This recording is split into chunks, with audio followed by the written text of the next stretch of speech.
What's going on, guys? It is the end of 2013. I'm bringing you my top 10 iOS games of this past year. I know many of you will disagree with these, but here they go. Coming in at number 10 is a freemium title from Gameloft, everyone's favorite publisher, right? It is Asphalt 8, and even though it is way over the top freemium to the point of being utterly obnoxious, the graphics are top notch. The speed effects are amazing, and the game is just straight up fun. And that's what really matters in an iOS game, is fun. Now there are a lot of good racers out there, including the Need for Speed series on iOS. But something about this Asphalt game really got me hooked, and I played it for several weeks after it initially launched, and still occasionally play it. The locations are fun, they look cool, the cars are amazing, the details pretty well done, the physics engine is fun, especially with the jumps. It's definitely one you should try because it's free after all.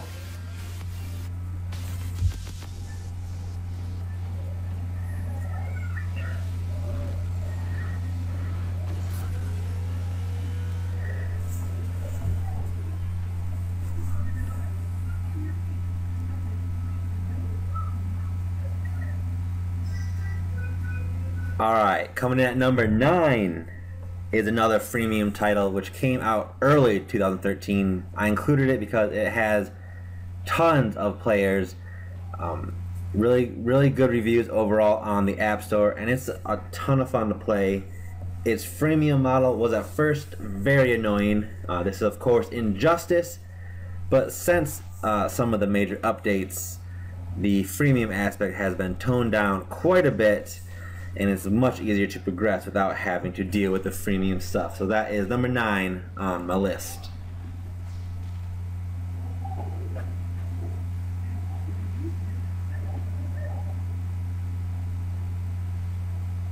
Now musical? No. This one? No. This one? Yeah.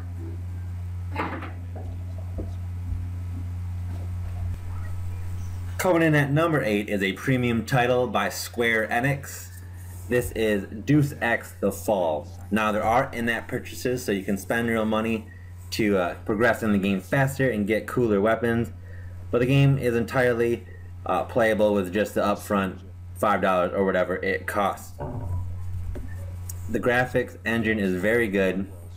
The stealth gameplay is incredibly well done for an iOS title.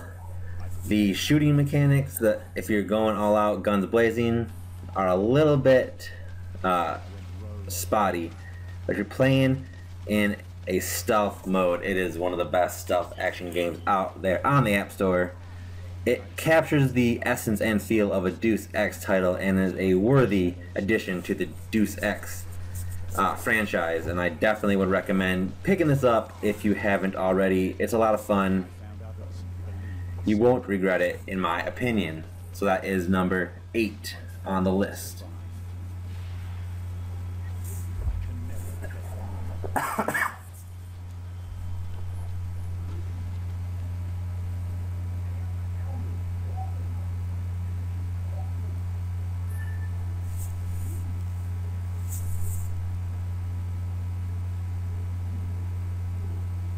Alright, coming in at number 7 is another premium title.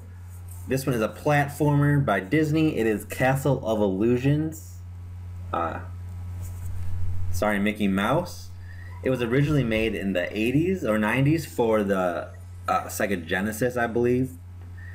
They updated the graphics and made it one of the better platformers on iOS. If you are into platform games and you have $10 to spend, I definitely would get this, especially if you enjoy Mickey Mouse and Disney. But even without it being a Mickey game, it is, of course, a fun platformer, no matter who the star is. But who doesn't like Mickey Mouse?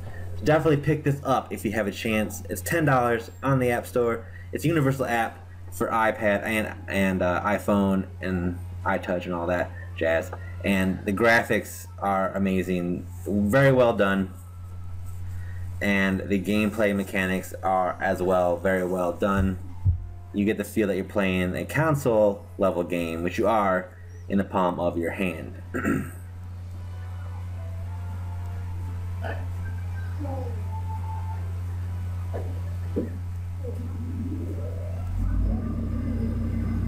Alright, coming in at number 6.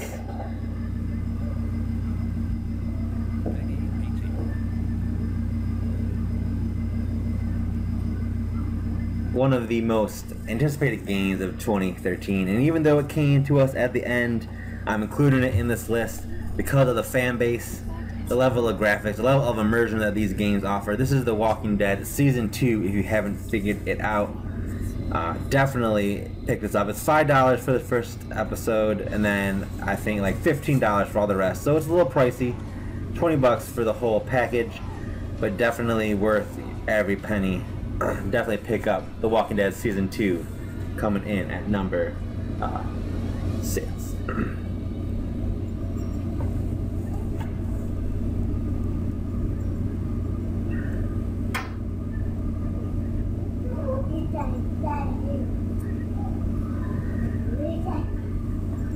Alright, coming in at number 5 is another premium title using the Unreal Engine. This is Spiral Episode 1. One of the most underrated games of 2013. Many of you probably never heard about it or even played it. It's definitely got overlooked. It was overshadowed by another game that made this list later on, which is XCOM Enemy Unknown. It came out basically the same day as XCOM, and the highly anticipated XCOM overshadowed it. But it has some of the best touchscreen mechanics for combat. It's a cross between Devil May Cry and, I don't know, like a game. It's Devil May Cry meets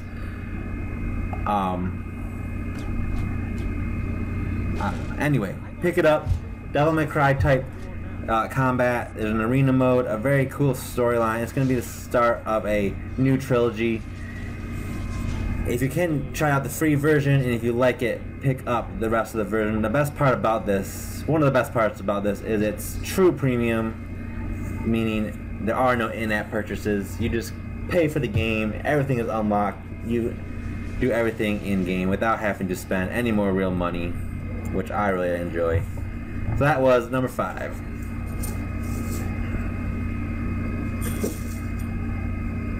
Coming in at number 4, one of my favorite games of 2013 is Badland. It's also available for Android. It's just straight up fun and challenging. The puzzles sometimes make you have to think. You get to be a cute little hedgehog. Some of the coolest art direction in a game this year. Definitely recommend picking up. It's worth your hard-earned money. If you have an Android, you can get it for free. If you have iOS, I think it might be like $3 at the moment. But definitely should pick this up if you haven't played it, because it is a ton of fun and hours of endless entertainment almost. There's tons of levels, especially with the updates. So it's a really good time waster.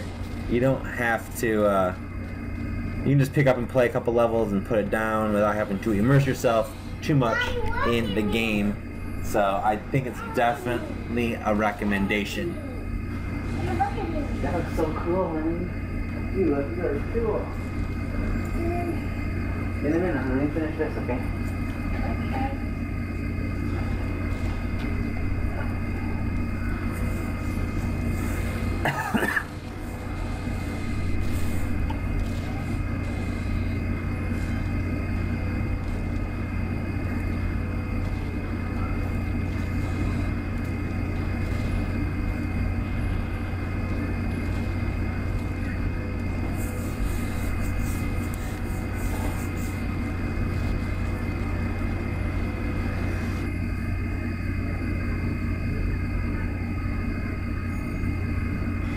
Alright, so that was Badland, number 4. Coming in now with the number 3 spot one of my favorite franchises of all times. Many of you are going to be mad probably that I put this at 3 and not 1, but this is Infinity Blade 3.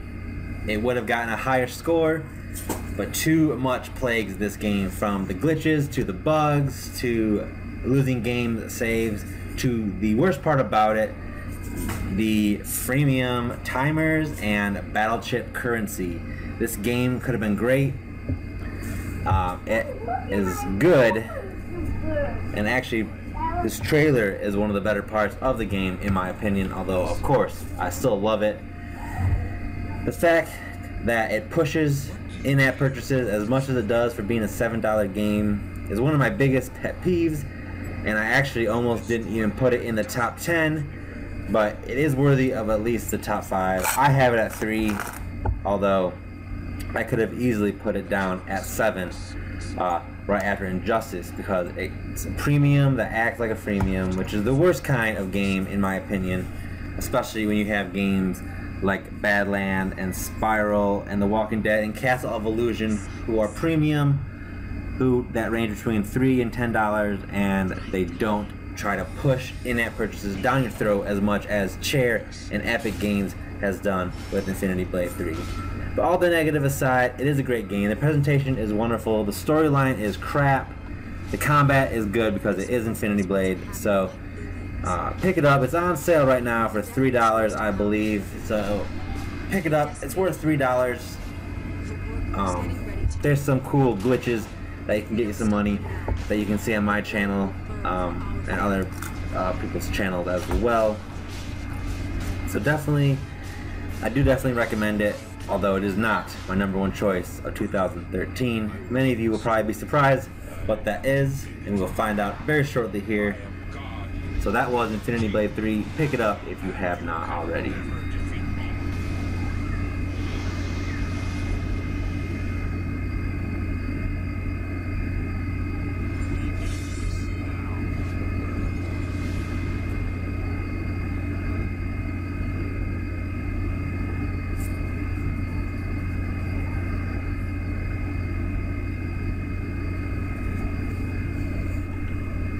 Alright, here we go. Coming in at #2. One of my favorite games on consoles in 2012. Coming back for 2013.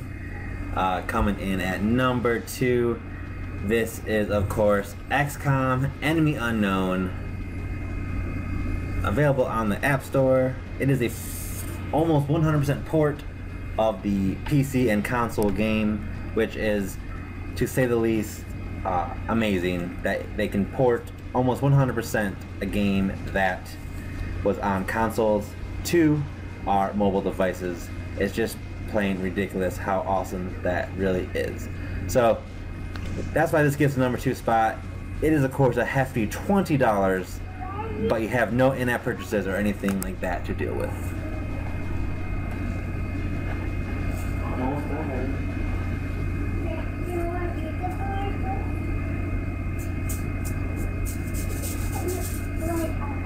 Okay, let me finish this real quick, okay? I'm almost done. One more minute. Okay, this one. I'm almost done. And now for the #1 game of 2013, I'm going with the Corn Fox and Brothers little title that blatantly rips off Zelda in every aspect.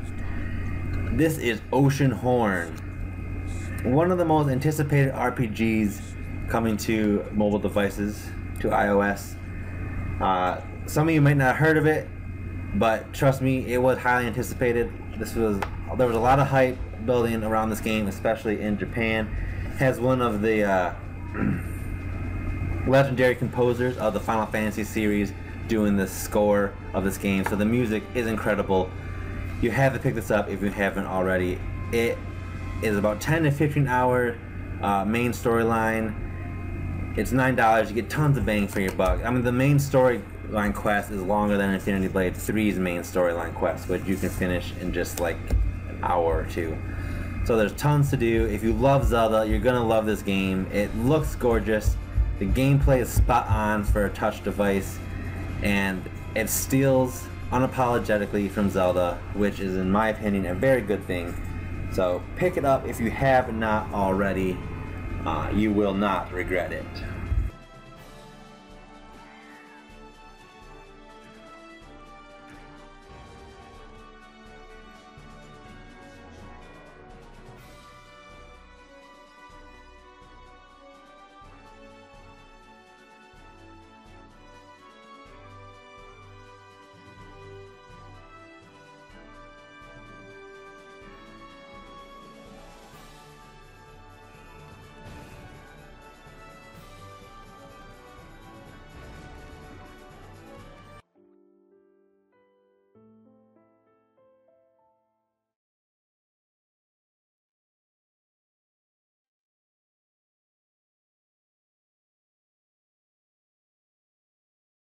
Comment below and tell me what you think I missed or got wrong. What was your favorite game of 2013? Let me know in the comment section. Give it a like, subscribe, and tell your friends and all that jazz. Until next time, this is Tywin. Peace.